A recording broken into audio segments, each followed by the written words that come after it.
예, 1부에서도 잠깐 다뤄봤는데요. 2부에서는 좀 더 깊이 있게 들어가 보도록 하겠습니다. 사법부 독립. 이게 정말 무슨 얘기를 하는 걸까요? 그렇게 말할 자격이 있는가? 우리가 1부에서는 그걸 많이 짚어봤는데요. 2부에서는 두 분 변호사님 모시고 논리적으로 그게 맞는 건가? 한번 깊이 있게 들어가 보도록 하겠습니다. 김규현 변호사님 어서 오십시오. 반갑습니다. 안녕하십니까. 이발하셨네요. 네. 시원하게 한번 잘라봤습니다. 좋습니다. 예, 시원합니다. 네. 정구승 변호사님. 네, 반갑습니다. 헤어스타일이 바뀌었네요. 네, 좀 더 영해 보이기 위해 내리고 다니고 있습니다. 더 영하게. 보통은 나이 들어 보이려고 하는데 저희는. 예. 글쎄요. 젊은 사람들은 오히려 나이 들어 보이려고 하고 나이 든 사람들은 젊어 보이려고 노력하는데 본인이 나이가 많다고 생각합니까? 좀 더 영한 세대를 타겟팅하기 위해서 그렇게 하고 있습니다. 고객층이 다른 것 같습니다. 저 어렸을 때 40살이 되게 꼭 되고 싶었거든요. 그때는 40살 정도 되면은 이제 어른 취급받고 누구도 이제 그 막 이렇게 애로 안 보고 이럴 줄 알았는데 고령화 때문인지 제가 막상 되어 보니까 여전히 아이 같습니다. 저는 29살에 정말 되기 싫었던 적이 있었어요. 늙은 것 같아가지고.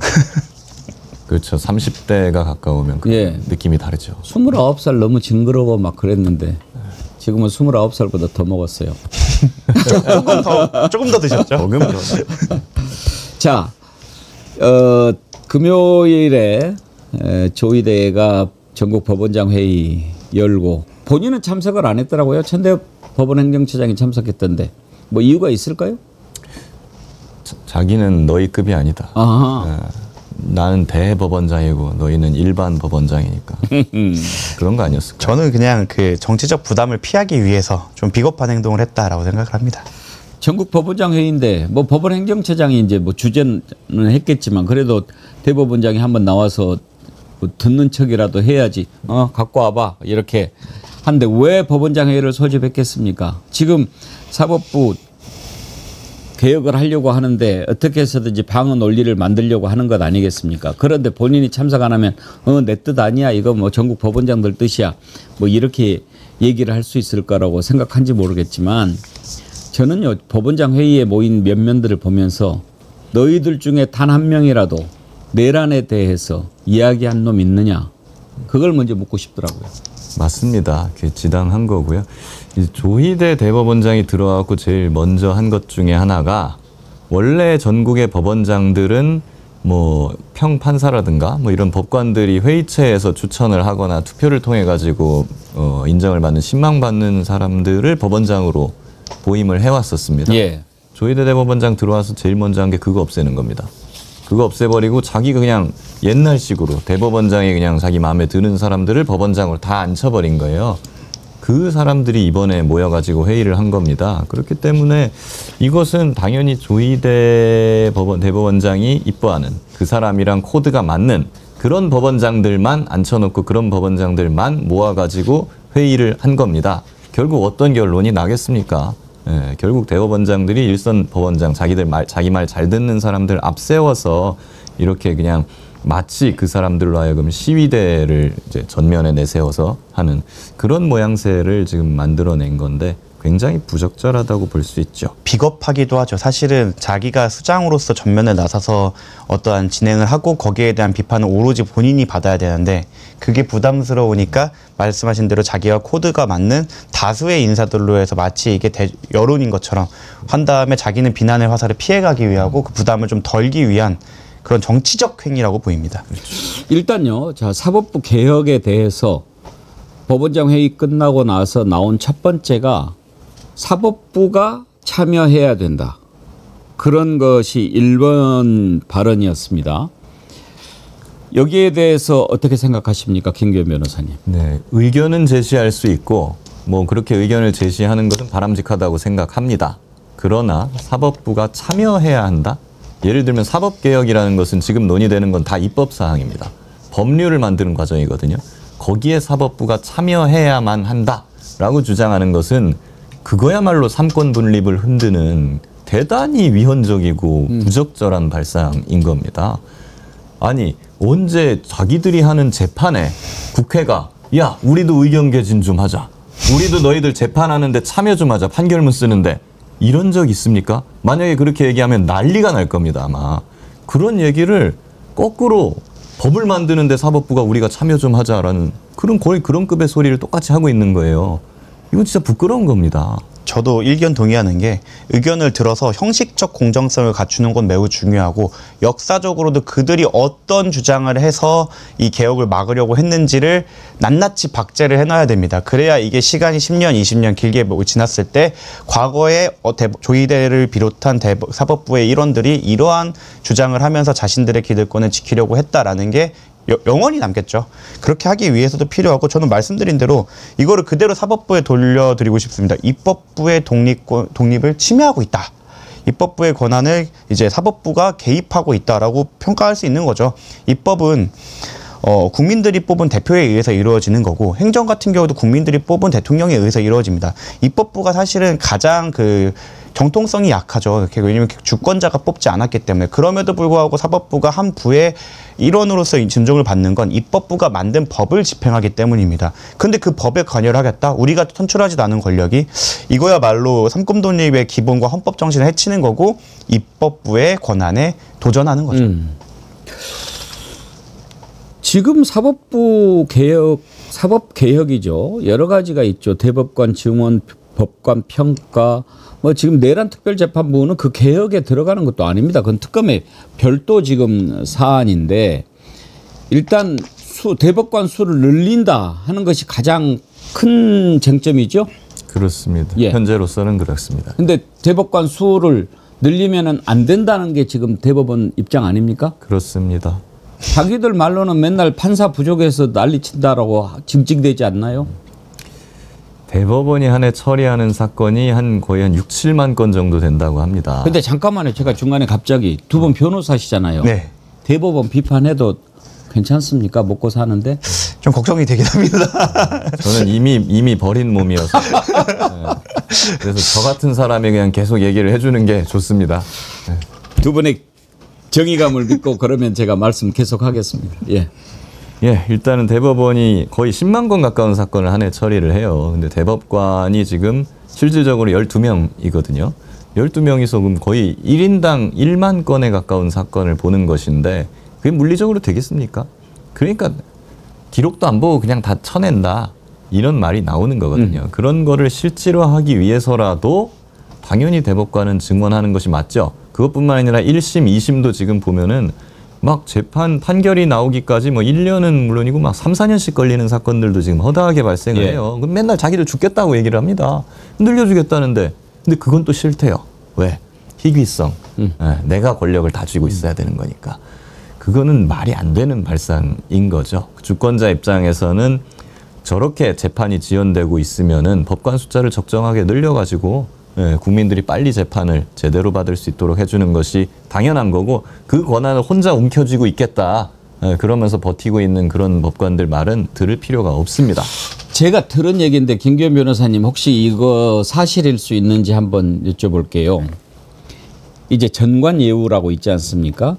그런데 계급이 높을수록 뭐 수임료가 좀 높은 것은 일단 상식적으로 뭐 그렇습니다. 그럴 수 있겠다 생각하는데 그러면 대법관 출신은 뭘로 챙기느냐 그걸 한번 제가 물어본 적이 있어요. 그랬더니 지금 말씀하신 것처럼 막 어떤 사건들이 대법관 수가 부족하니까 3년 4년 이렇게 되는데 민사 같은 경우에 이게 빨리 되는 것과 늦게 되는 게 몇백억, 몇천억이 막 왔다 갔다 할 수 있는 그런 사건들이 있지 않습니까? 어마어마한 차이가 어마어마한 있습니다. 차이죠. 네. 이게 1년 늦어지면 그야말로 큰 사건은 몇백억, 몇천억 차이가 되는데 그 수준이 아니라 아예 회사가 망해버릴 그럴 수도 수도 있어요. 있고. 예. 그런데 일반 변호사는 그 기일을 조정을 못 하는데 대법관 출신은 바로 직전 대법관이 예를 들어서 개업을 했다.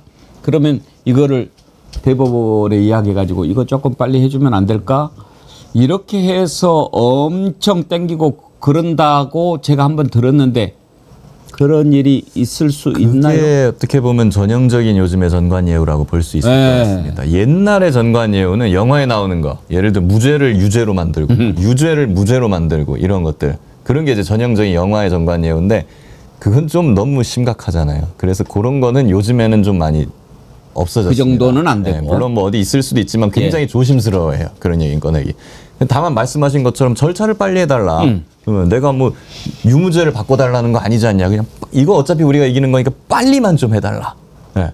이런 것들이 이제 전형적인 요즘의 정관예우입니다. 그게 소송 비용 촉진에 관한 법률 때문에 그 12%의 이자가 붙습니다. 뭔가 어떤 거 청구를 했을 때. 근데 이게 일반적인 사건에서 1,000만 원의 12%도 크지만 말씀하신 것처럼 기업 사건 같은 경우에 수백억 원의 12%면 굉장히 부담이 크겠죠. 이게 1년 땡겨진다고 하면 승패와 상관없이 그 이자에 대한 부담이 사실 엄청나게 바뀌기 때문에 그 부분에 대해서 그 큰 권한이 생기는 거죠. 그렇게 절차를 땡길 수 있다면. 저희가 개별적으로 대법원에 신속 재판 요청을 하는 게 사실상 할 수는 있죠. 받아주지 않을 뿐이죠. 지금 말 나온 김에 말씀을 드리면은 재판이 지금 공정해야 된다고 말씀하시잖아요. 공정해야 사람들이 믿죠. 근데 지금 전혀 공정하지가 못해요. 왜 그러냐? 모든 국민은 공정한 재판을 받을 권리를 가진다라고 헌법에 돼 있지 않습니까? 근데 그게 안 지켜져요. 모든 국민은 재판을 어쨌든 소를 제기하건 자기가 뭐 형사 재판을 받든 하면은 판사에 의해서 공정하게 그 사람이 공정하게 모든 기록을 다 판단하고 모든 주장을 다 균형 있게 봐줘야지 그 균형 잡힌 판단을 하고 판결을 할 거 아닙니까? 사건이 근데 너무 많아가지고 보질 못해요. 판사가.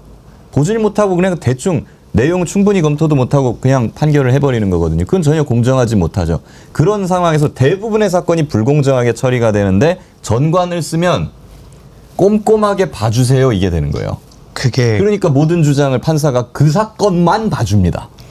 결과가 그 바뀌지 사건만 않더라도, 공정해. 네, 결과가 바뀌지 않더라도 내 주장에 대해서 판사님께서 판단을 하시고 너의 주장은 이런 주장인 것 같아. 하지만 이거는 이래서 안 되고 이건 이래서 받아들일 수 없어라는 판결문을 받으면 패소한 변호사 입장에서도 이렇게 이 부분이 설득력이 좀 부족했으니까 항소심 가서 이렇게 다퉈야겠구나. 이런 가이드가 보이는데 제일 사실 화가 나는 판결문은 이유 없다. 그리고 반대편 의견만 받아 적어주신다는 거죠. 그러니까 이게 저 같은 경우에는 아예 정관이 아니기 때문에 그럴 수도 있겠지만 이제 그런 판결문을 받아본 국민들 입장에서는 불신이 샘솟을 수밖에 없죠. 왜 내 주장이나 우리 변호사 주장이 괜찮은 것 같았는데 왜 받아들여주지 않는가? 법원장 출신한테 가면은 이유라도 들을 수 있대. 이것 자체가 정관을 낳는 거죠. 이게 훨씬 심각한 겁니다. 그냥 내 말을 들어줘라고 하는 게 이제 민원인의 생각이고 법원은 당연히 당사자의 말을 들어줘야 되는 건데 다 안 들어줘요. 안 들어주고 전관을 쓰면 들어줘요. 이게 심각한 거죠. 지금까지 빨아왔던 그 달콤한 꿀단지 뺏기기 싫은 거죠. 그런데 오늘 이렇게 이제 법원이 이런 식으로 막 그 문제를 제기하고 이렇게 하면 오늘 두 분의 토론이 한 분은 뭐 좀 법원의 주장도 일리가 있다 이런 식으로 하면서 좀 반론도 제기하고 그래야 되는 거 아닌가 싶은데 정구승 변호사님 그럴 자신 있어요? 제가 이제 법무관을 판사는 아니었지만 법원행정처에서 하지 않았습니까? 이번에 한번 이제 법원의 편을 최대한 들어보겠습니다. 아니 사실은 이거를 인위적으로 이렇게 만들어야 되기 때문에 이 사태가 맞습니다. 있는 거죠. 사실은 이게 자연스럽게 누군가가 법원 편을 드는 패널이 많이 나오고 하는 상황이었으면 우리가 왜 사법개혁을 논의를 하겠습니까? 그렇죠. 아니 저도 한번 그렇게 해보고 싶었는데 그쪽 논리가 이러이러한 논리가 있는 것 같습니다까지는 뭐 이야기할 수 있지만 법원 말이 맞습니다라고 얘기할 수 있는 패널을 구하는 거는 거의 불가능에 가까워요. 쉽지 않죠. 그러니까 그렇게 국민들의 일반적인 눈높이와 멀어져 있는 그 법원 그거 하나만으로도 개혁의 필요성이 충분하지 않습니까? 그렇습니다. 모든 국민들이 너네 잘못하고 있어. 근데 걔들은 모르는 것 같아요. 심지어 이런 얘기를 해요. 법관수 늘려야 된다고 그러니까 아까 어떤 분도 그런데 저도 그렇게 생각했어요. 천대엽 내란 과정에서 맨 처음에 국회에 나와서 이야기할 때 나름 좀 합리적인 것 같네 했는데 요즘에 하는 거 보면 이건 완전히 내란 쓰레기 총 책임자 같던데 이런 이야기를 했어요. 대법관을 지금 늘리려면 8명 이상으로 늘리면 청사도 부지도 사야 되고 건물도 짓고 해서 1조 4천억에서 1조 7천억 가까이 든다. 그렇게 얘기를 했다는 거예요. 혹시 대법원 가보셨어요? 저는 근무를 했었습니다. 참. 1년에. 대법관들이 도대체 어떻게 써요? 뭐 한 층을 다 쓰나? 아니 그것보다 대법관님 한 분이 계시면 그거를 보좌하는 이제 연구관부터 시작해갖고 여러 인력이 있기 때문에 그런데 저는 뭐 비용이 늘어나는 건 어느 정도 있을 거라고 예상이 됩니다. 인원이 늘어나고 그 급수가 워낙 높은 고위. 지금 재판연구관이 몇 명이에요? 제가 그것까지 확인을 못 해봤지만 아니 예를 들어서 100몇 명 있을 거예요 지금. 대법관이 14명이니까 재판연구관이 100명이 넘을 거 아니에요? 그러면 대법관 수를 늘리면 연구관은 줄어들지. 그래도 더 빠른 재판을 위해서 저는 늘어난다고 하더라도 네. 사법적인 신뢰를 복귀하기 위해서 그리고 우리가 3년, 5년씩 그렇죠. 그리고 사실 늘리는 거는 별 문제가 안 돼요. 네. 판사 더 채용하면 되죠, 그거야. 뭐 대법관 늘리면 당연히 그만큼 또 거기 비례해서 판사도 늘려야 되는 거고, 당연히 대법관뿐 아니라 일반 법관도 늘리겠다는 것이 이번에 국정기획위원회에서. 아니 근데 어떻게 건물 탓을 하냐고요? 대법관은 몇 평 이상을 써야 된다 헌법에 나와 있어요? 그 천대엽 법원행정처장의 말이 안 되는 것이 바로 그거예요. 그걸 하면은 무슨 1조 4천억 원이 든다 뭐 그런 말까지 했다고. 1조 4천억에서 네. 1조 7천억. 얘기를 하더라고요. 근데 그거를 뭐 왜 1조 4천억 원이 드냐라고 알아봤더니 대법관을 예를 들어 두 배로 증원한다 치자. 그러면 대법원 건물이 하나 더 있어야 된다. 그러려면 서초동 그 옆에 땅을 대법원 부지 많은 땅을 사야 되니까 그 땅값이 한 1조 원 된다. 뭐 예를 들어 이런 식인 거예요. 이게 말이나. 근데 굳이 이걸 반박을 해야 됩니까? 대법원은 법률심만 거의 하잖아요. 법률심만 하죠. 그러면 굳이 서울에 안 있어도 되는 거 아니에요? 됩니다. 네, 그리고 이번에 공소청으로 바뀌어서 저기 어디 해남 이런 데로 보내주면은 그런 땅을 사줄 필요가 없어요. 그냥 대법관들 방 엄청 넓은 거 쓰거든요. 그거 막 반 아니면 3분의 1로 줄여가지고 그거 쓰라고 하고 나머지 공간에 다른 대법관들 일을 하고 그 공간 좀 더 줄여가지고 거기 재판연구관 더 채용해가지고 그럼 근무하면 되는 거예요. 정 그렇다고 하면은 이번에 아예 대통령이랑 국회를 세종시로 또 옮기는 뭐 그런 계획들도 되고 있지 않습니까? 국회로 입주하세요, 대법원이. 국회의원 300명이 근무하는 의원회관 있거든요, 보좌진들하고. 아까 어떤 분이요, 검찰 해체하면 대검도 빈대요. 네, 거기 옆에 바로 길 건너기도 하고 용산도 빌 거고. 용산도 있고 공간은 충분히 많이 있고요. 기존 건물 신축 없이도 한 30명으로 늘리는 대법관 증원하는 충분히 다 할 수 있습니다. 말이 안 되는 천대엽 소리라고 법원행정처장도 대법관이잖아요. 어떻게 대법관이나 되는 사람이 반대 논리를 내세워도 이렇게 말도 안 되는 논리를 내세우냐 이거. 저는 그래서 그런 논리들을 다 받아줘야 된다고 생각합니다. 그리고 그거를 역사에 남겨서 사법부가 이러한 논리로 반대했었다는 걸 영원히 박제해야 된다고 생각합니다. 마치 되게 있어 보이는 것 같잖아요. 근데 하나하나 뜯어보고 우리가 지금이야 논쟁의 사안이니까 사람들이 편을 들지만 10년, 20년이 지나면 정말 놀림감이 될 겁니다. 1조 4천억을 얘기를 하면서 반대를 했었다. 재판 당사자가 그런 식의 주장을 한다고 생각해봐요. 그럼 본인들이 판사로서 거기에 대해서 어떻게 할 건지. 곱하기 2라고 했으면 정말 저희가 EU에서도 재판결문 하실 때 저희 EU에서도 다뤄주시지도 않을 거예요. 그냥 이유 없다. 원고의 주장은 이유 없다. 이런 식으로 기각을 하셨을 거라 생각합니다. 그냥 뭐. 아무리 그래도 명색이 대법관이면은 옛날에는 존경했죠. 그러면은 좀 말이 되는 얘기를 해야지. 뭐 새로 지으려면은 1조 몇천억이 되니까 어떻게 그런 것을 지금 이 상황에서 반대 논리라고 내세우냐 이거죠. 참 좀 그만큼 그걸 반대하는 주장에 논거를 대기가 쉽지 않다라는 것의 방증이라고 생각을 합니다. 그냥 여전히 국민으로부터 자기들은 동떨어져 가지고 그냥 구름 위에서 신선 노름이나 하고 있으니 그런 소리를 해도 되는 줄 아는가 봐요. 그런 거 아니면 그런 생각을 할 수가 없습니다. 자, 이제 두 번째로 대법관 증원도 있고 거기에서 이제 어떻게 그러면은 대법관들을 구성을 하느냐 하는 건데 그 위원회 구성 방식도 이게 사법권 독립이 침해될 여지가 있다. 그러니까 후보 추천위원회가 있는데 그걸 좀 다양화해야 된다라고 하는데 지금 형태로 가야 된다. 이렇게 이야기하는데 도대체 자신들이 사법개혁에 반대하는 것만 생각하는 거지 우리가 나름대로 이렇게 개혁을 해보겠다라고 하는 것은 보이질 않아요. 이게 견제와 균형, 모든 삼권분립과 우리 헌법 시스템 자체가 견제와 균형이라는 가치 아래 이루어져야 되는 건데 약간 사법부만은 마치 떨어져 있는 것처럼 계속 저희가 그렇게 어떻게 보면은 칼을 들이대미지 않았죠. 그러니까 내부의 의견만 받지 외부의 비판을 받지 않았다 보니까 이게 괴리가 심해진 것 같습니다.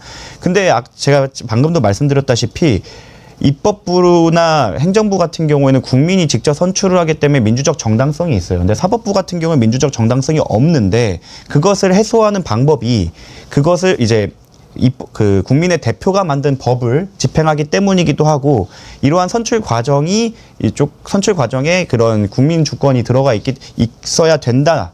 그래야 조금 더 정당성을 가질 수 있다라는 생각이 들거든요. 근데 지금까지 있었던 약간 행정 편의적인 선출 방식에 대해서 포기하지 못하는 건 결국 이렇게 해서 대법관 늘린다면 사실상 자리 늘리기에 불과하게 될 것이다. 정우승 변호사님 이런 질문해도 괜찮아요? 우리는 지금까지 이제 검찰 해체하면서 검찰 너무 썩었다라고 하는데 요즘에는 제가 보기에는 법원이 좀 더 썩은 것 같은데 혹시 시중에 그런 얘기들 있습니까?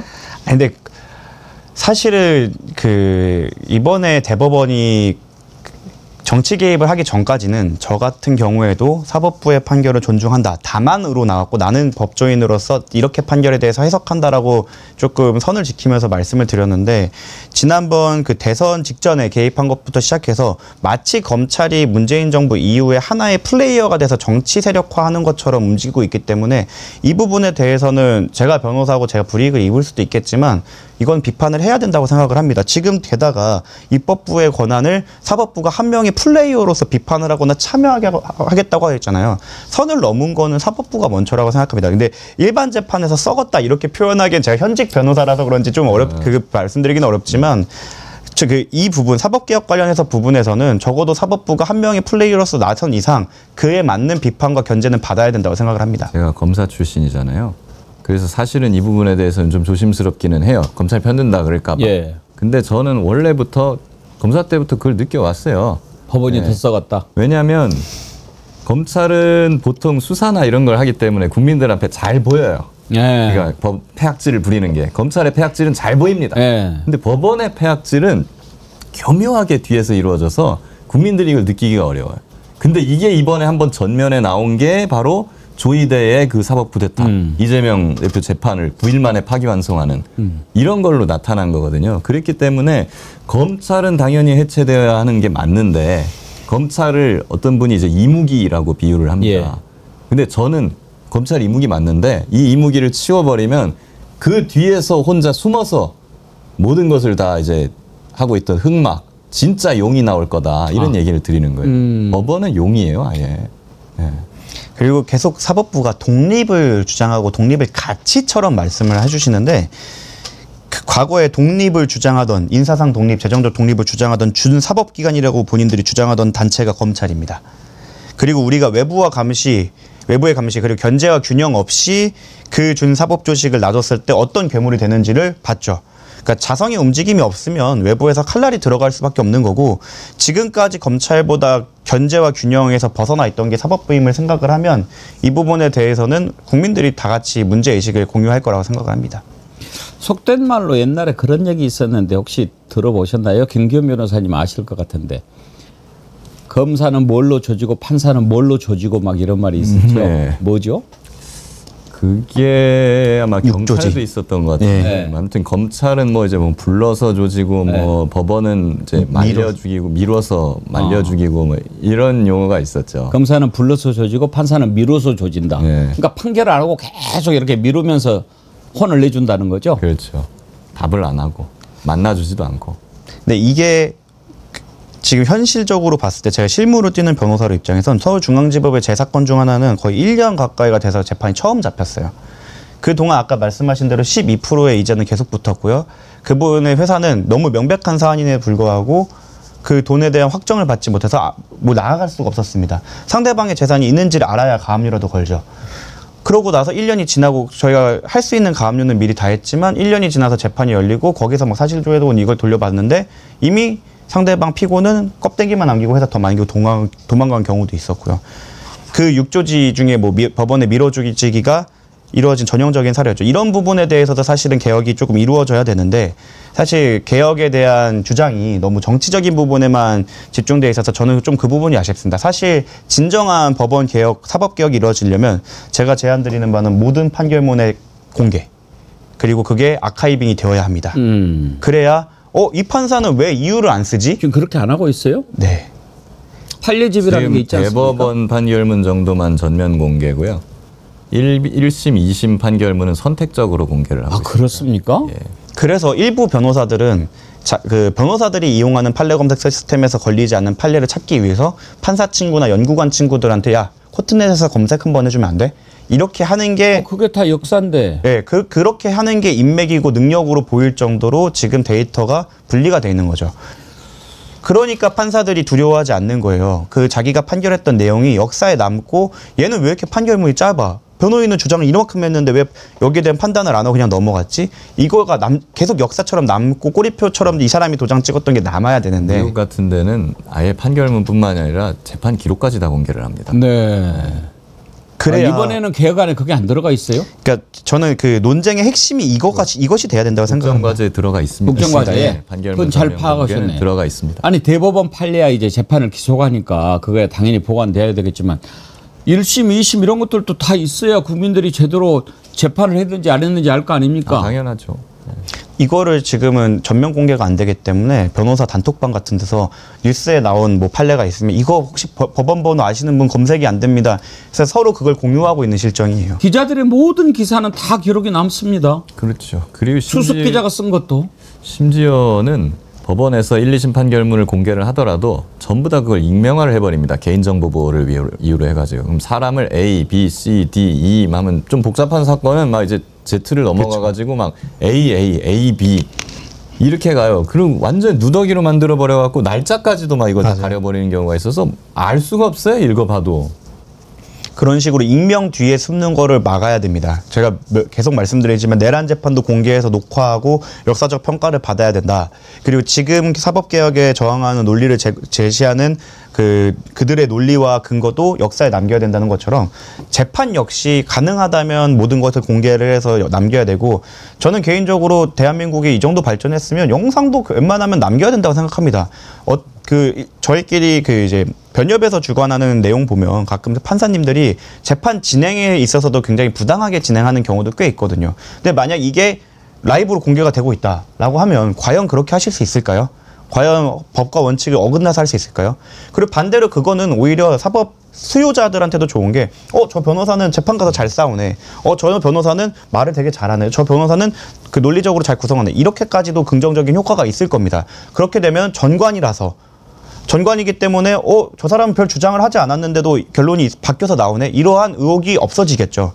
그래서 결국에는 지금 국민주권 정부가 지향하고 있는 공개, 투명성 이런 것들이 사법개혁에서 사실 좀 적용되어야 이제 본질적인 해결이 가능할 것이다라는 생각을 하고 있습니다. 그리고 이제 또 하나 대법원이 반대하고 있는 게 법관 평가제입니다. 현재 법관 평가제는 어떤 식으로 하고 있습니까? 지금의 법관 평가제는 사실상 제왕적 대법원장이 법관들을 다 평가하고 인사도 거기에 맞춰가지고 하는 그 시스템 하에 가고 있습니다. 그러니까 제대로 된 법관 평가가 이루어지기는 상당히 어렵죠 지금. 사실 어떻게 하면 대법원장에 잘 보일 수 있을까? 이런 기준으로 다 돌아가고 있으니까요. 물론 변협에서 법관 평가를 합니다. 하지만 저 같은 경우에도 저희 법인에 등록된 사건이 뭐 400개가 넘고 제가 담당하고 이제 이름 들어가 있는 게 80개가 넘는데 그 재판부에 모두 들어가서 이 재판부가 잘했네 못했네를 다 평가하는 것도 일이에요. 거기에 대해 봉사 시간 1시간 정도 줄 겁니다. 그래서 유의는 정말로 가서 저 재판부가 너무 부당하게 했을 때나 화를 참아갖고 쓰겠죠. 근데 그것도 사실은 보복이나 불이익이 있을까봐 걱정이 돼서 한계가 있죠. 한계가 있어서 변협에서 하는 거는 사실 큰 의미가 없다고 보입니다. 당사자들이 평가를 하는 것 중요하기는 한데 그거는 좀 단점이 있어요. 어느 누구는 승소하고 누구는 패소할 거 아닙니까? 그럼 결국 승소한 사람은 점수를 후하게 주고 패소한 사람은 점수를 나쁘게 주겠죠. 그런 바이어스가 있기 때문에 객관적인 평가를 할 수 있는 외부적 제3자가 좀 들어와야 된다. 그럴 필요가 있습니다. 이런 것도 이제 사법개혁에서 다뤄야죠. 지금 그러면은 법관 평가제를 어떻게 바꿔달라고 하는 거예요? 일본 같은 경우에는요. 아예 우리 지방선거 막 하고 하잖아요. 선거를 할 때 판사를 뽑는 것 같은 그런 투표지가 있어요. 이게 뭐지? 하고 보면은 이 판사가 이제 연임할 때가 됐는데 이 판사를 계속 근무를 유지시킬까요? 아니면 자를까요? 이런 걸 물어보는 투표를 합니다. 예를 들면 그런 것도 있고 미국 같은 경우에는 아예 이제 판사를 선출하기도 하고요. 뭐 그런 것들이 많이 있는데 그런 것들을 좀 참고해가지고 우리도 그러면 뭐 선출까지는 아니더라도 선출에 준할 정도로 법관을 평가할 수 있는 그래서 판사들이 국민을 좀 두려워하고 신경 쓰고 그렇게 할 수 있는 예. 그런 제도를 고민해봐야죠. 지금 금요일 날 7시간 한 반 정도 회의를 했다고 그래요. 나와 있는 것들이 이렇게 지금 우리가 짚어봤지만 말도 안 되는 것들인데 이것 말고도 지금 문제 삼고 있는 것들이 뭐였습니까? 내란 특별재판부 같은 예. 것들이 있었고요. 그리고 이제 법관 증원이나 뭐 요런 것들이 다 있었던 것 같은데 예. 근데 그것들이 이제 막 심지어는 다 위헌 소지가 있다 뭐 이렇게 주장을 하고 그런 국회에서 만드는 어떤 사법개혁 법률이라든가 이런 부분에 대해서 사법부가 참여해야 된다고 예, 그런 주장들을 많이 한 걸로 알고 있습니다. 근데 결과적으로 언론에 이런 정도로 나왔거든요.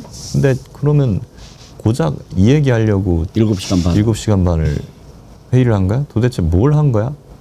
묻지 않을 수 없습니다. 그러니까 저도 기사를 보고 또 들여봐도 7시간 반이나 해서 내놓았다는데 판결문 쓰듯이 이렇게 이해도 안 되고 시간도 많이 걸리고 그러는가. 이러려고 법원장들을 그렇게 모았습니까? 이해가 안 돼요. 법원장 회의를 그렇게 그리고 자주 하는 것도 아니잖아요. 차라리 저는 뭐 그것도 마음에 안 든다고 생각하지만 평판사들이 모이는 법관 대표회의 예. 뭐 이런 것들이 있습니다. 차라리 그걸 하지 그럼. 네. 그렇죠. 평판사, 부장판사. 근데 그거를 조희대 대법원장이 싫어합니다.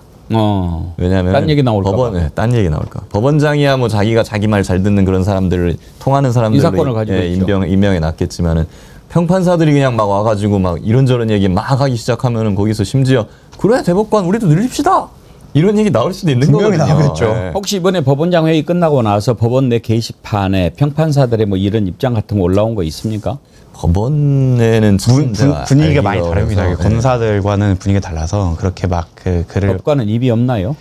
그러니까 되게 유보적이고 보수적인 조직 문화가 있습니다. 검찰과 다르게 검찰 같은 경우 뭐 동일체다 이렇게 해갖고 조금 하나의 피라미드처럼 움직이는 게 있는데 법원 조직 같은 경우는 한 명 한 명이 사법기관이기 때문에 약간 독립성을 보장하는 측면이 있습니다. 물론 조희대 코트가 들어오면서 아까 말씀하신 대로 법원장에 대한 인사 개입, 인사를 그 결정권을 갖거나 이렇게 해서 약간 검찰스럽게 조직을 그립하려고 하는 움직임이 있지만 기본적으로 판사분들 개별 판사님들이 거기에 대한 약간의 그 거부감이 있고 단체 행동 자체에도 거부감이 있기 때문에 그 검찰처럼 움직이는 거는 좀 덜한 편이죠. 포트넷에 그렇게 막 센 글이 올라오진 않을 것 같아요. 보진 않았지만 예. 그 이유는 뭐냐면 약간 이런 것도 있지 않을까요? 부장판사 입장에서는 지금 대법관이 30명 막 40명 이렇게 늘면 혹시나도 나한테도 기회가 올 수 있는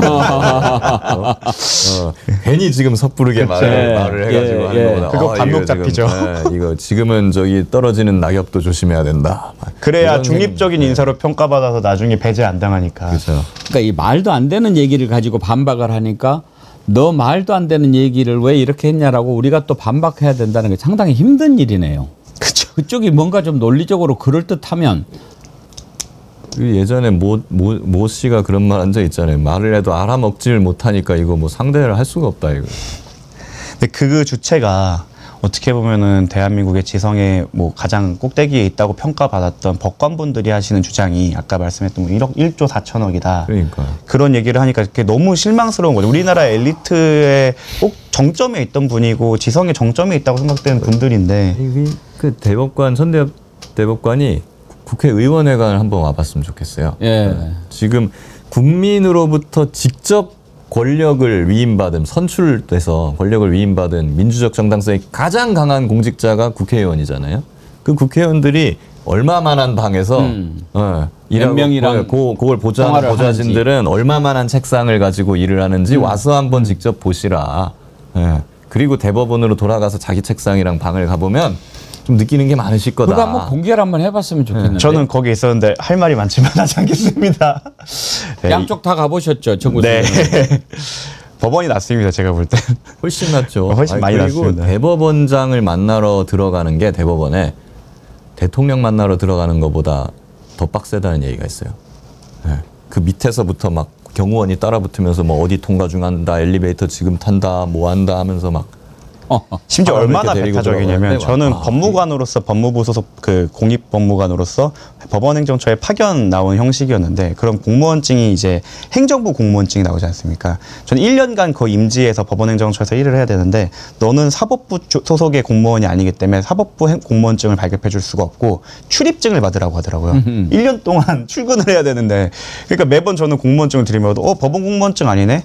너 어디 사람이야? 저 여기 사람인데요. 라고 할 정도로 정말 배타적이고 정말 그 경우가 삼엄하죠. 그리고 뭐 의전도 제가 그 1년차 때는 검찰청, 2년차 때는 법원에 있었는데 서로 검찰은 법원이 의전이 빡세다, 법원은 검찰이 의전이 빡세다라고 하는데 제가 볼 땐 도끼인 객긴으로 말도 안 되는 의전을 많이 합니다. 그래서 서초동에 걸어다녀 보시면 그 추행진이라고 있어요. 그 이순신 장군이 이제 돌파하실 때 쓰던 진인데 이제 높은 부장님이나 이제 판사님이 가시면 그걸로 1, 2, 3, 4, 5, 6, 7, 8 이렇게 독수리 영재처럼 걸어가게 되는데 그게 웃긴 게 서로를 비판을 하고 서로를 놀리지만 검찰과 법원이 그런 점에서는 정말 소름 돋게 닮았었다.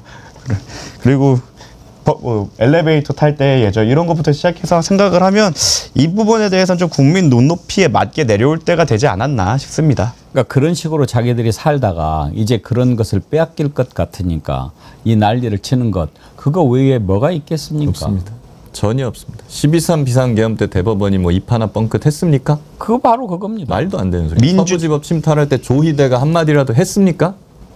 헌정질서와 민주주의의 위기가 있을 때 그거를 지키라고 있었던 게 사법부고 그러라고 독립하라고 있었던 게 사법부인데 거기에 역할을 하지 않았고 오히려 그러한 기도를 했던 사람들을 재판하는데 마치 그들을 비호하는 것처럼 사법 불신을 야기한 건 스스로들이었죠. 스스로 그렇게 불신을 야기해놓고 이거에 대해서 비판을 하자 독립을 한다고 하면 사실 국민들 입장에서 왜 너네의 독립을 보장해야 되는가에 의문을 가질 수밖에 없습니다. 그러면 말 나온 김에 김기현 변호사님, 지난번에 이재명 대통령이 발언한 것을 가지고 지금 이제 대법원은 물론 당사자니까 그렇지만은 일부 보수 매체들까지도 비틀면서 권력이 서열이 있니 어쩌니 이렇게 막 얘기하지 않습니까? 그러나 우리가 분명히 들었지만 이재명 대통령이 한 발언의 요지는 그게 아니지 않습니까? 국민이 선출한 그 권력, 국민 주권의 의지가 발현된 것, 이것에 의해서 국회가 움직이고 기관을 구성하는 거고 국가를 짜는 건데 거기에 맞춰서 하는 건데 그 얘기 아닙니까? 그렇죠. 이재명 대통령이 말한 건 국민이 지어준 서열이 있다라는 것이지 예. 마치 국회가 더 높고 뭐 대통령이 더 높고 법원은 그 밑이니까 그렇게 비틀어버리잖아요. 너희는 내가 말하는 대로 그냥 해. 이게 아니지 않습니까? 대통령이 말하는 대로 해 아니면 국회가 말하는 대로 해가 아니라 너희들은 주권자인 국민으로부터 다 권력을 위임받은 것이기 때문에 국민이 시키는 대로 해 라고 말을 하는 거고 근데 왜 국민이 시키는 대로 제일 안 하는 기관이 법원이잖아요. 그걸 설명한 거죠. 왜 그렇게 하느냐. 국회는 300명의 구성원이 직접 선출을 받았어 하니까 국민의 뜻을 가장 잘 반영을 해요. 네, 알겠습니다 하고 잘 따라요. 대통령도 대통령 1인이 국민으로부터 직접 선출됐으니까 그렇게 해요. 근데 법원은 국민으로부터 직접 선출을 안 받고 다 임명받고 한 번 임명받으면 거의 평생을 가니까 국민이 이렇게 해라고 하면 말을 안 듣는단 말이에요. 그걸 지적한 거죠. 민주적 정당성이 제일 약해요. 그렇다고 하면 민주적 정당성이 부족한 사법부가 독립이나 존중을 받기 위해서는 입법부가 마련한 법을 공정하게 집행해야 되는데 거기에 지금 의심이 들기 시작한 거 아닙니까? 그러니까 우리가 견제와 균형을 입법부와 행정부가 견제와 균형을 위해서 나선 건데 그거 자체를 비판한다는 거 자신들을 성역화하고 싶다는 얘기인 거죠. 그 자체가 사실은 위헌적인 발상이죠. 자기들은 민주적 정당성이 약하면 오히려 더 국민들을 더 잘 보필하고 국민들의 눈높이에 맞는 판결을 하도록 노력을 해왔어야죠. 과거에는 그런 법관들이 있었습니다. 그래서 상대적으로 국회나 대통령에 비해, 그러니까 정부에 비해서 법원에 대한 어떤 국민의 신뢰도가 높았던 시절도 있었죠. 근데 지금은 어떻습니까? 계엄 때 보여준 행보라든가 아니면 서부지법 침탈 사태라든가 조희대 파기환송 이후에 법원에 대한 신뢰성은 완전히 바닥이에요. 예. 이런 특수한 상황이기 때문에 이재명 대통령이 나온 그 말이 나온 거죠. 그런 맥락을 이해해야 개별적 됩니다. 사례를 한번 들어보겠습니다. 박정훈 대령님 사건 때 군사법원은 정권에서 이번에 드러났죠. 전화가 엄청 많이 갔음에도 불구하고 그 법과 원칙대로 체포영장 기각했고 구속영장 기각하고 무죄를 선고했습니다. 저희 변호인단의 김정민 변호사님이 행정소송을 해서 보직해임 취소 소송을 그 초기부터 걸었는데 행정법원은 이 모든 사건이 끝날 때까지 단 한 번의 재판도 열어주지 않았습니다. 거의 내란이 끝나고 모든 게 일단락 돼서야 비겁하게 그때서야 저 재판을 열어줬거든요. 사법부의 독립을 지켜줬던 이유가 뭐냐면 사람들의 그 인권을 지키기 위해서인데 그 인권을 지켜야 되는 위기 시대 그거에 사법부가 나서야 될 때는 눈치를 보며 나서지 않고 결국에 모든 게 정리된 다음에 비겁하게 나섰거든요. 그러면서 자기네들에게 보장을 해달라는 건 어불성설이죠. 내란 특별재판부도 좀 얘기를 해보죠. 지금 그걸 가지고 사실은 촉발이 된 셈이라고 할 수가 있죠.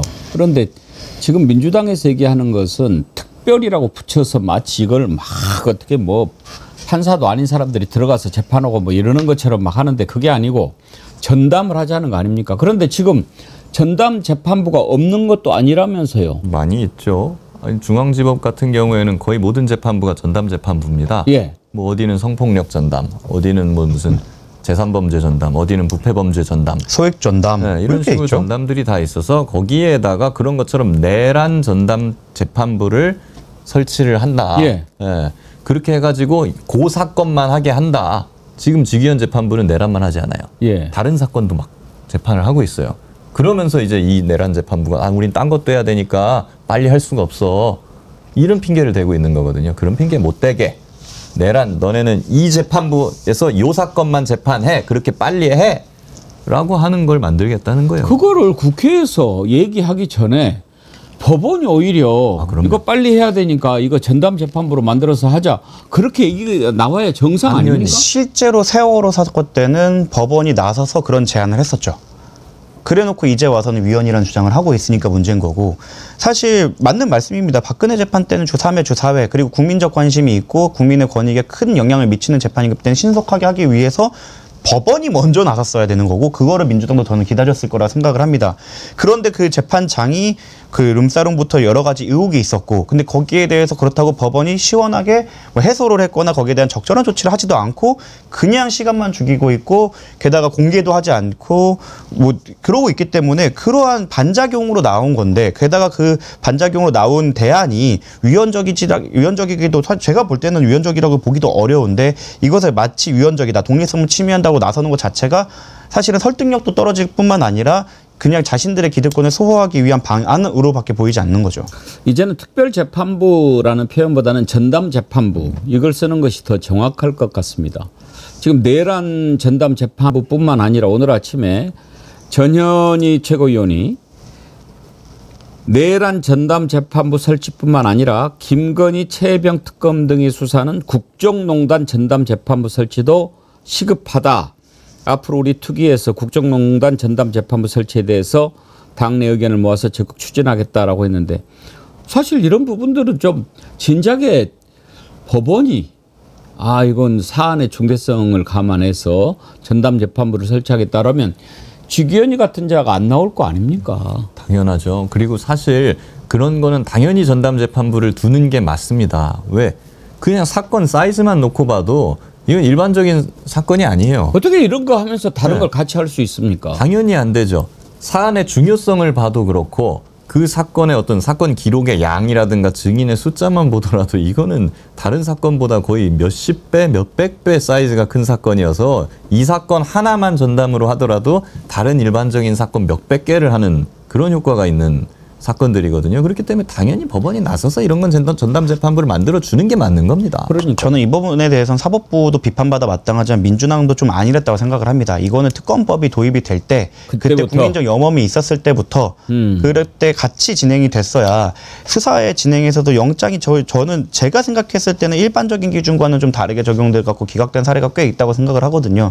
그런 부분이 좀 해소가 됐으면 조금 더 실체적 진실에 다가갈 수 있었을 텐데 좀 사법부의 자정을 너무 그냥 막연하게 그들의 자정을 기다린 건 아닌가. 이 부분에 대해서도 민주당이 조금 좀 더 적극적으로 빠르게 움직여야 될 시점이라고 생각을 합니다.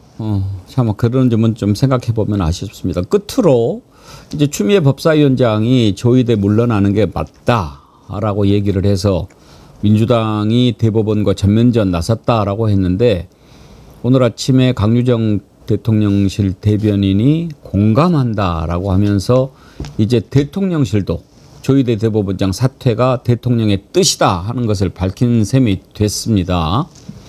조희대 사퇴에 대해서 김규현 변호사님은 어떤 입장이십니까? 저는 이제 대통령실에서는 거기에 대해서 공감한다라는 입장에 대해서는 그것은 아니고 대통령실은 별거는 다른 어떤 입장이 없다. 사퇴에 대해서 공감한 건 아니다라고 선을 그었습니다. 아마 삼권 분립 때문에 네. 그런 것 같고요. 근데 다만 조희대 그리고 저는 거기 하나 플러스해서 직위원 판사 이 둘은 당연히 사퇴를 해야 된다. 저는 그렇게 생각을 합니다. 이미 사법의 핵심은 공정해야 되는데 공정해야 할 뿐만 아니라 공정하게 보여지는 것도 무엇보다 중요합니다. 국민들이 믿어줘야 되는 거잖아요.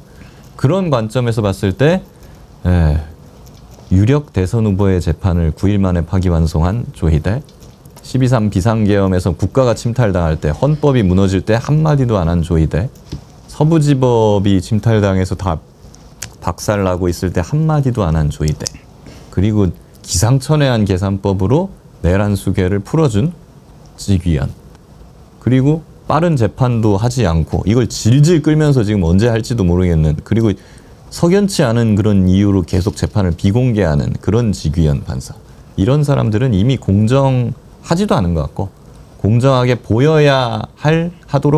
보이도록 노력할 의무도 져버렸습니다. 그럼 이미 국민의 신뢰를 잃은 거예요. 이 사람들은. 이 사람들 때문에 지금 사법부 전체가 지금 불공정한 집단으로 낙인이 찍히게 생겼는데, 책임을 조금이라도 느낀다고 하면 이 둘은 바로 물러나고 좀 더 이제 공정한 그런 후임자가 들어와가지고 사법개혁도 포함해가지고 이런 일들을 다 이끌 수 있는 것이 우리나라를 위해서 좋다고 생각합니다. 아침에 원칙적으로 공감한다는 대변인 입장이 나왔는데 대통령실이 다시 추가 입장을 내놓았습니까? 저 그런 걸로 알고 있습니다. 왜냐하면 오해의 소지가 있어요. 이게. 예. 왜냐하면 삼권 분립인데 대통령이 마치 그냥 조희대 너 나가 막 이렇게 말한 것처럼 오해를 살 여지가 있어서 그런 국민의 여론이 있다는 것을 엄중하게 인식한다라는 것이고. 예. 한동훈이 또 즉각 얘기를 하나 올렸네요. 대통령이 자기 범죄 재판을 막기 위해서 대법원장 쫓아내는 것은 헌법 위반이고 탄핵 사유다. 핸드폰 비밀번호나 제공을 하셔야. 이런 소리가 나오니까 쓸데없는 빌미를 차단한다는 차원에서 한 거고, 뭐 한동훈 얘기는 귀담아 들을 거 없습니다. 그런데 왜 한동훈은 요즘에 더 맛이 많이 갔죠? 왜 한동훈이 우원식 의장하고 하는 거 보셨죠? 관심에서 멀어져서 그런 거 아닐까요? 그런 것 그분은 같기는 굉장히 해요. 이제 관심을 먹고 사시는 분 같은데. 아니 그래도 좀 상식적으로 이야기를 하면서 관심을 받는 게 낫지. 나도 그냥 아예 나경원처럼 전환길처럼 돼버릴래 이러면은 자기 설 자리가 어디 있는가. 그렇게 머리가 안 좋은가? 그러니까요. 뭐 여러 가지로 굉장히 안타깝습니다만은 굳이 저는 근데 그 제 신경을 그분한테 그렇게 네, 저희 소중한 백운기 정치 1번지가 한동훈에게 시간을 할애하기에는 너무 소중한 것 같습니다. 알겠습니다. 제가 반성합니다. 그냥 사법 조희대 사태에 관해서 말씀을 드리자면 저는 그분들은 저를 구성원이라고 정말 인식을 1도 안 하시겠지만 1년간 공익법무관으로 있었던 입장에서는 그 안에 구성원들이 그 독립성에 대해나 공정성에 대해서 의심받지 않기 위해 얼마나 자정의 노력이나 자성의 노력을 하고 있는지 알고 있어서 그 구성원들이 하는 노력을 물거품으로 만들고 하나의 플레이어로 전락시킨 조희대 대법원장과 그리고 공정성에 대한 시비를 불러일으킨 직위원 재판장에 대해서는 스스로 좀 거취를 선택해야 된다고 생각합니다. 그리고 법원 내부에 있는 구성원들에게도 말씀을 드리면 문재인 정권 이후에 특수부 검사들이 나서갖고 검찰을 망칠 때 형사부 검사들이 그냥 소 닭보시를 했어요. 그리고 요즘 와서 이제 형사부 검사들이 얘기하는 게 특수부가 우리 회사 망쳤다라고 하는데 그러한 과오를 사법부 소속의 구성원들이 똑같이 겪지 않도록 좀 적극적으로 목소리를 내서 본인들의 정당성과 독립성을 쟁취할 수 있었으면 좋겠습니다. 그리고 그 첫걸음이 조희대 대법원장과 직위원 판사의 그 사퇴라고 생각을 합니다. 대통령실이 이제 파장을 우려해서 그렇게 진화에 나선 것 같은데요. 대통령실이 안 나서도 됩니다. 국민들이 나설 겁니다. 예, 조희대가 대법원장을 계속하고 있는 한 사법부 독립이 이루어질 수가 없는 거죠. 진짜 사법부 만들어야죠. 입법, 사법, 행정 다 진짜가 들어서야 진짜 대한민국이 되는 거 아닙니까? 하나만 진짜고 나머지가 진짜가 아니면 어떻게 그걸 진짜라고 그럴 수 있습니까? 그렇죠? 네. 똥으로 다 차 있다고 똥물 아니에요. 아주 깨끗한 물에 똥 떨어지면 그게 똥물 되는 거예요. 한 방울만 떨어져. 지금 저런 똥들이 냄새가 얼마나 악취가 심한지 알 수가 없습니다. 그런데 한다는 말이 법관 늘려야 된다고 그러니까 땅 사야 된다고 그런 얘기를 하고 있는 게 현재 대한민국 대법원의 현실이 옳시다. 예. 말도 안 되는 얘기를 말도 안 되지만 참 또 설명해 주시느라고 애쓰셨습니다. 변함없이님께서 울 똘똘이 두 분 변호사님 계셔서 속이 풀립니다. 김규현 변호사님, 정구승 변호사님 화이팅 하셨는데 화이팅 하십시오. 감사합니다. 감사합니다. 하실 말씀 있으세요? 네, 뭐 일단은 이제 이 말씀을 좀 드리고 싶습니다. 사법부는 독립되어야 되는 게 맞습니다. 근데 거기서 말하는 독립은 권력으로부터의 독립이고요. 외압으로부터의 독립입니다. 국민으로부터의 독립이 될 수가 없습니다. 네. 권력으로부터는 독립돼야 되지만 국민한테는 순종해야 된다. 그 명제를 우리 모든 법관, 특히 조희대, 지규현 이 두 분이 새겨주셨으면 좋겠습니다. 저는 현직에서 계속 사건을 하고 있는 변호사로서 제가 고언을 드리는 건 다 사법부가 잘 됐으면 좋겠다. 진정한 독립을 쟁취했으면 좋겠다라는 입장에서 말씀을 드리는 거고 재판에서 너무 아니 곱게 보지 않으셨으면 좋겠습니다. 갑자기 생기가 걱정이 되네요. 예. 그래도 두 분을 바라보는 우리 국민들이 오늘 말씀 듣고 아주 든든해 하실 것 같습니다. 고맙습니다. 네, 감사합니다. 감사합니다. 변변한 변호사, 똘똘한 변호사 두 분이죠. 김규현 변호사님, 정구승 변호사님과 함께 했습니다.